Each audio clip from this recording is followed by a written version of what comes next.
Hi everybody! Today I want to show you some really great watercolor techniques with Gelatos from Faber-Castell.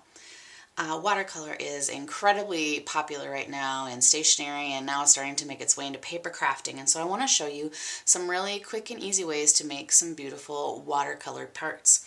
I'm going to start with my Gelatos, and what I have out here is my craft mat. I got some water, and I'm going to start with a paintbrush actually. So I'm going to go and I'm going to take my Gelatos, and remember these are color medium that are water soluble, so the pigments are activated with water. They come in these great little tubes. These are odorless, they're acid free, they're light fast, they're permanent, they're beautiful. Now I am going to apply some color to my craft mat, and you can see I'm pushing. Now if I push gentle, I'll just get a little. With a little bit more pressure, I'll get some nice color in there. And again, to activate it, I'm going to use a little bit of water. So I'm going to mist some water. There you can see. And I'm going to use my paintbrush this time, and I'm going to make an ombre background.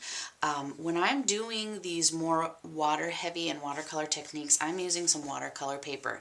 Watercolor paper is easy to find at your local crafting store. I'm going to recommend that you buy a watercolor paper that's called cold press. It's the way the paper is made. It works better. The other thing you may want to look for is something that's a little more smooth and cold press. It's a little more expensive, but if you're going to want to stamp on it, you're going to want that smoother paper.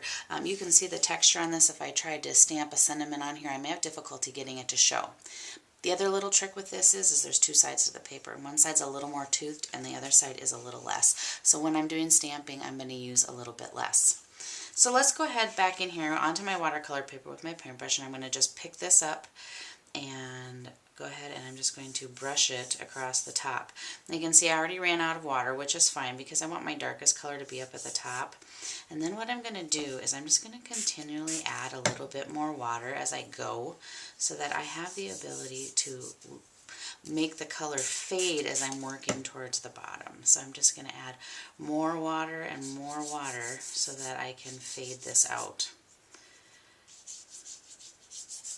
And again, just a little bit more water. And this is just all a play around thing, and just kind of get the amount of color that you want. And work your way down. So now I've got this great ombre background that I can use on projects, and you could do this in any color. I kind of like the blue because it'd be fun to put some butterflies or clouds or some great things on that. So there's a great way to create a background. Now the other way we could create a background is I'm going to clean this off, and I'm going to show you a great way to do this with multicolors. So what you can do is you can take, and again I'm going to lay my color down on my craft mat, and I'm just going to use various colors, and I'm going to move them around. And if you're going to cross colors over, make sure that you wipe the tips off so that you don't get these all mixed up. And I'm trying to just go over one another. Let's add a little bit of this and this, and I'm being real specific, you can tell. You don't have to be specific at all. I'm going to take some of my water, and you can see I'm holding it up in a way, and I'm just gently misting till I get enough coverage, and I don't have enough, so I'm going to just keep adding it until I see, yeah, that's probably about enough. Then what I'm going to do is I'm going to go in with my piece of watercolor paper, and all I'm going to do is I'm going to just set this over the top. I'm going to gently push, find a corner, peel it up. And now I've got this background. I've got an edge running here from the water. Now there's two things I could do.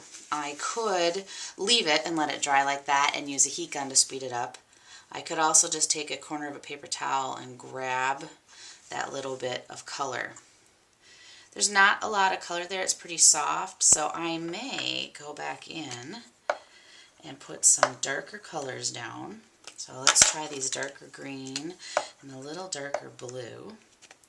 It's still wet, but I'm going to give it just a little bit more. And I'm going to go back in again one more time. Place the watercolor paper down, push it around, find a corner, and lift. Now I've got an even more interesting background.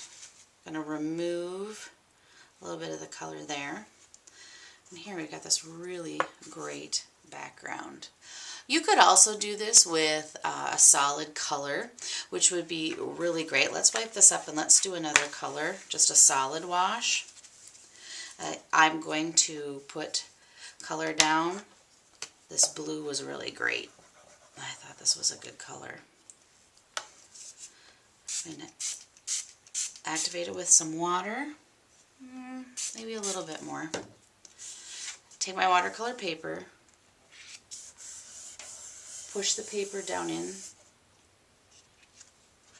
and lift, and I have a solid watercolor background. One technique that I think would be great with these solid color backgrounds would be to die cut these and use them as shapes. I think it would be a beautiful technique to add. As you've got this background here, I want to show out one more technique. You can use your acrylic block to make this color wash. Let's apply the green to my acrylic block. You can see the green on there. And I'm going to gently add some mist. I'm going to hold it a little ways away because I'm not going to want it as watery. I want it to be a little bit more solid. I'm going to take and put my block onto my background. A way to add more color, a little more interest.